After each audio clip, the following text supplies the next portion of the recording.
Everyone, and welcome to the regularly scheduled meeting of the Public Safety Committee. We have quorum and we have the other members on their way. We're joined this morning with Councilmember David Ryu and Monica Rodriguez, and we're going to start the meeting. And we'll start with public comment, and everyone who's filled out a speaker card for general public comment and several items. And our first speaker is Armando Herman. You have 3 minutes. That's you. And you have 3 minutes, 2 minutes for all the items and 1 minute for general public comment.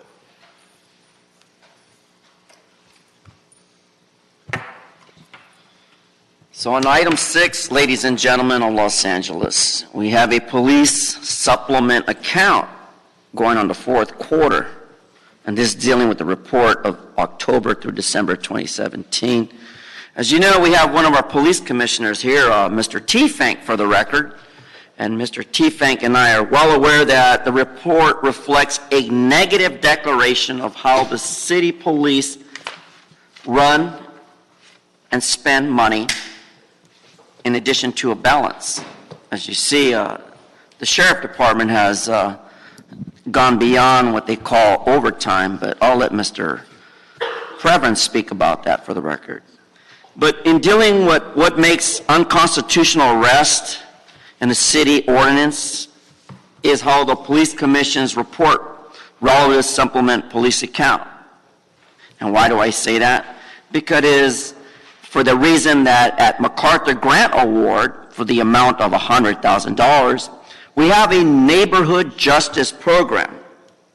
And that is for the purpose of assisting Wayne Spindler, for the record, Wayne Spindler, the critic from Encino who was falsely arrested under the TMU, under the TRO, and Mr. O'Farrell, for the record, knows who she is, Carol Goodson. Judge Goodson didn't know that you guys were lying about Mr. Spindler and Mr. Hunt, and she had to basically give them a temporary restraining order. And unfortunately, that's not the way how to spend neighborhood justice program monies. In addition to that, in the so-called demographic factor here, I'm talking about a pattern and practice of discrimination by the Los Angeles Police Department and the City of Los Angeles Public Safety Department on the welfare through which its use of enforcement and strategies and other practices as they did to Wayne Spindler 3 years ago. Falsely arrested an Encino critic attorney, ruined his life, temporarily suspended his employment, and now the poor gentleman is asking for a pre-settlement. Now, why the fuck can you not just pay Wayne Spindler a pre-settlement and get his motherfucking ass out of LA? But no, you guys like to fight people. You like to engage in a pattern and practice of illegal conduct along with illegal discrimination.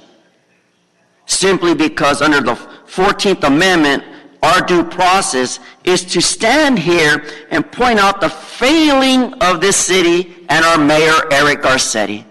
Eric Garcetti is a failure. He shouldn't run for presidency, and Kamala Harris is another puppet of our one puppet, Mayor Eric Garcetti. All right, our next speaker is Eric Previn. Please step forward.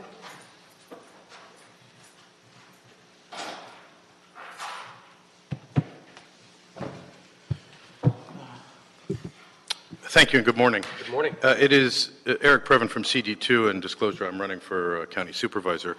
I wanted to address a few of the items. You know, you've got several donations today, and obviously we're always appreciative for people who are pitching in. But I did a little look-see with the help of the city clerk, and since January 2016 to November 2017, because that's when I did a little look-see, we took like something like $6-something million worth of donations. Now, some of those donations come from Mr. Caruso, Mr. Balmer, Galpin Ford, Sprint, Clear Channel. So some of the concerns are that it creates a kind of an undue influence. With Sprint in particular, I think some of us will remember the $800,000 in, phone accessories. Today we have a nice little donation for something called, what are they called? Stops, drop stops. So these are things that go in the car seat. So that your pen doesn't fall down. And I very much appreciate it. There's $56,000 worth of them, but at that price, I believe it's $100 of ticket. They're only $19 on Amazon and, I think $9 at Walmart. So that's a big spread. You might want to just glance at that before you immediately. I mean, we want to give the officers the opportunity to not have to reach in like that. I would say that the county sheriff's department is struggling a little bit. They are disclosing that they're exceeding their own overtime budget by $142 million he announced yesterday, which was very worrisome to people. And I don't know if it's because of the MTA shifting of the contract or what, but there's been an issue in law enforcement on recruitment and retention. And, what I told the sheriff, I'll tell you, because I think we have some of the same issues. We want, our law enforcement officers to feel safe and in a great environment where the public is supporting them.